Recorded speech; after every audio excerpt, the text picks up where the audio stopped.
it must be large is that human health addresses our health challenges. So which means there is a lot children need to know. That topic alone, that theme alone has about 10 topics. So when the students are revising or when the teachers are teaching, they need to look at that such a theme in details because it makes the biggest percentage of the paper. And when you look at a theme like matter and energy also is a very wide topic, a very wide theme. It has the following topics, as you are seeing on the screen: electricity, magnetism, heat energy, friction, simple machines, light energy, sound energy, measurements, and so on. So it is also one of the largest themes in the primary curriculum, which means teachers need to pay attention to those themes. And even when you look at the paper, you will find questions about those themes are many. There are so many.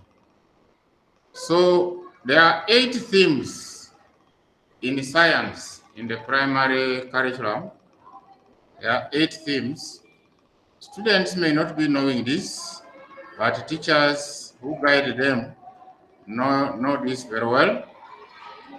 So the smallest theme there you can see it has only one topic, and that is managing changes in our environment. Managing changes in our environment. So that one only has one topic, that is types of changes in the environment, and that is found in P5. So which means when teachers are revising with the children, they may not do a lot because in a paper, it can be one question that will come from such a theme compared to other themes which are so bulky, the more than 10 topics. So this one can be able to guide the teachers very well. And even when you look at the last theme there, environment, population, community and family health, that theme also is small. It has the topic population and health, and that is a P7 topic. That's a P7 topic, the last topic in the primary syllabus.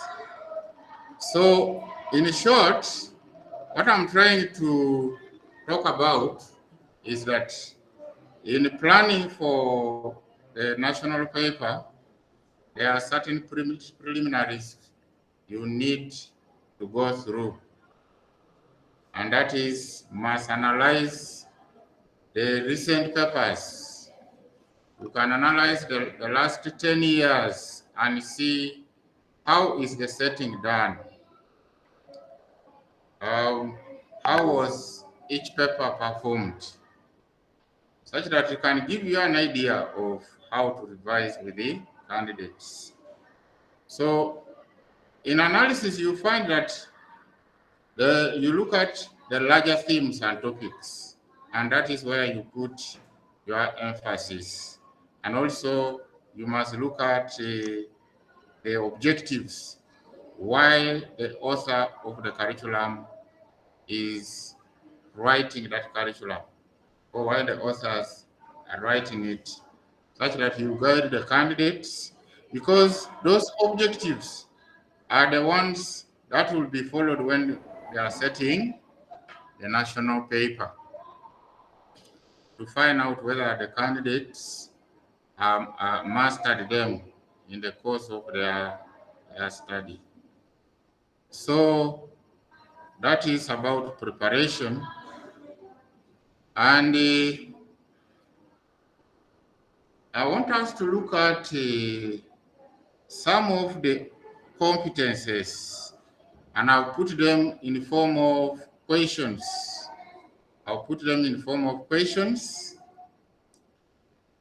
So these questions here will be able to help us to understand whether the objectives or the competences were achieved during the teaching. And in case we see that the candidates are not able to grasp or to understand the questions or to give the responses correctly, it means the objectives were not properly achieved during the teaching learning process. So on the screen there, you can see that question there. I don't know whether people are still getting me very well. There is a question there, and I would love somebody to help me read that question from the instructions up to the last question there. Feel free to put up your hand and read loudly the rest.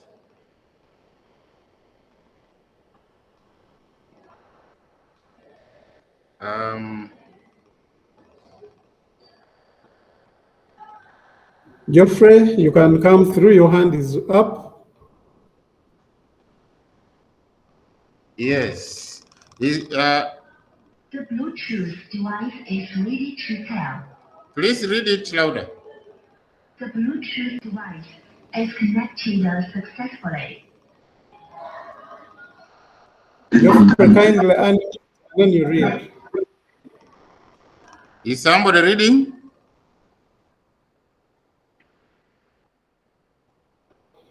Onen, unmute and you read. Yes, please unmute and read it. The diagram below is of a disease vector. Use it to answer questions that follow. Question A, which communicable disease is spread by the disease vector shown in the diagram? Question B, in which way is the breeding of the above vector different from that of a mosquito? Question C, how does the above vector spread disease germs to people? Question D, give any one sign of disease spread by the above vector to people. Thank you. Thank you so much. Yes. So this question is coming from the P4 syllabus, where we are talking about vectors and diseases. There's a topic there. So the examiner can pick one competence from that topic, diseases and vectors, knowing very well that the candidates should have covered that area.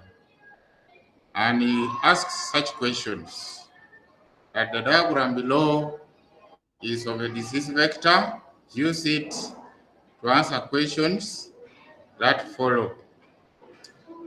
So first of all, you need so much to identify the vector.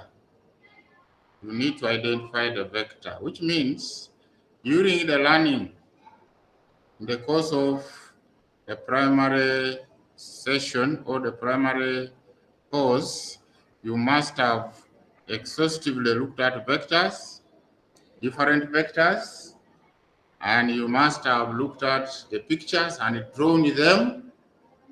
You must have drawn their life cycles. Okay? You must have drawn their life cycles such that you'll be able to respond to that question very well. So, as I told you, we shall be participating like the other time. Feel free again to raise up your hand and respond.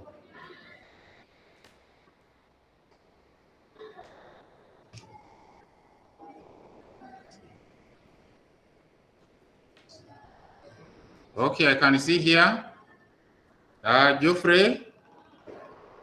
Geoffrey, please feel free to respond to part A of that question.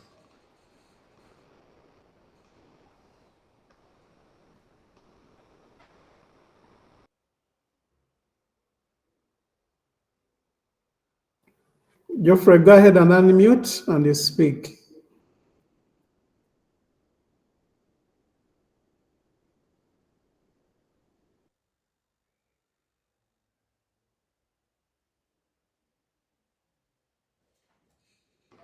Oh, yes, Geoffrey, please go ahead and unmute and respond to part A.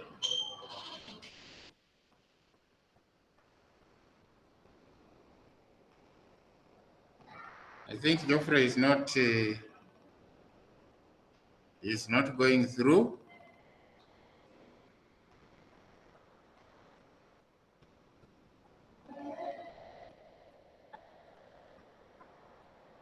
Okay, let's first look at that vector. I don't know whether everybody has understood that vector. Patrick's hand is up. Maybe wants to make a contribution. Yes. Please go ahead.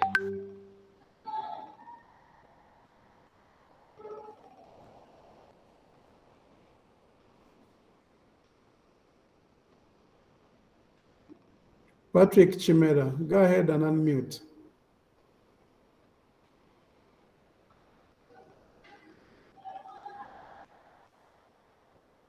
Okay. I think he's struggling to unmute. Probably proceed when he's able. Yes. So I wanted us to first look at that vector so that before you will respond to the question, we know the vector very well.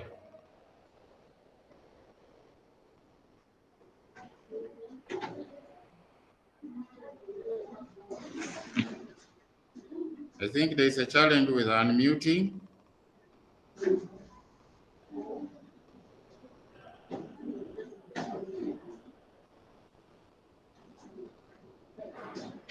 Okelo wants to say something.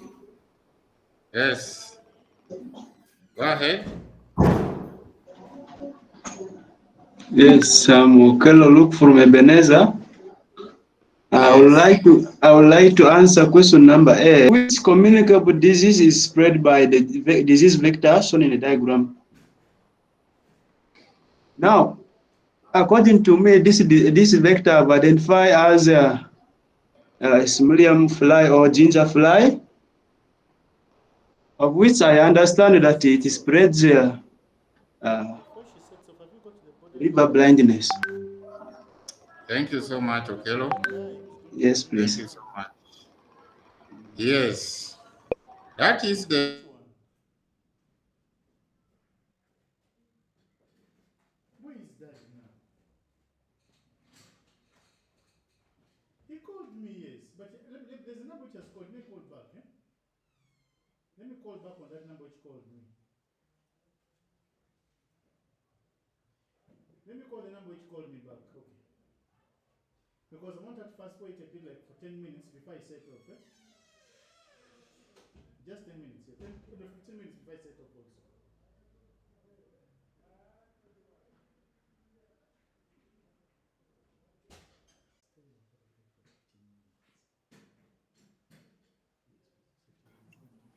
Teacher John, he has left. Okay. Let's give him a few minutes. Probably his network disturbing him. Thank you very much, Teacher Okelo, for that response. Let's wait for him to join in again.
Sorry about the break. Is joining back.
Yes, Teacher Ronald.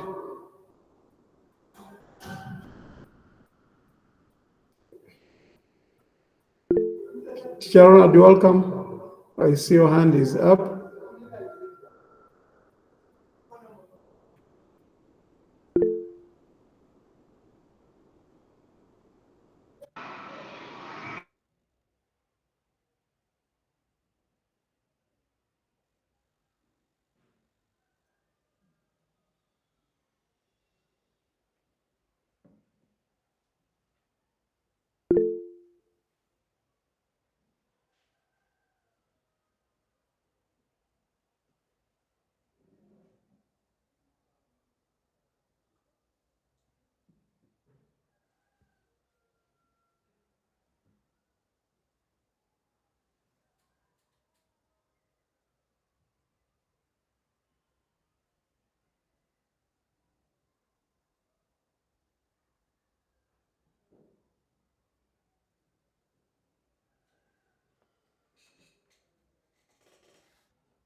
John, welcome back. You have joined in. Please go ahead.